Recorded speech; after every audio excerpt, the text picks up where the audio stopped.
What moment made you say, "Yep, I'm definitely dead," but then you survived without any major injuries?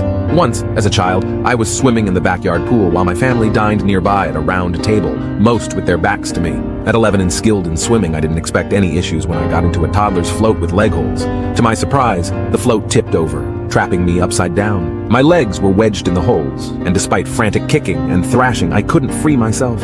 Underwater, screams go unheard, and I was overwhelmed with thoughts of my imminent demise and my parents' ensuing guilt for not noticing my silent struggle. In a last-ditch effort, I kicked as hard as I could and succeeded in freeing one leg followed by the other. Miraculously, I emerged unscathed, albeit profoundly shaken.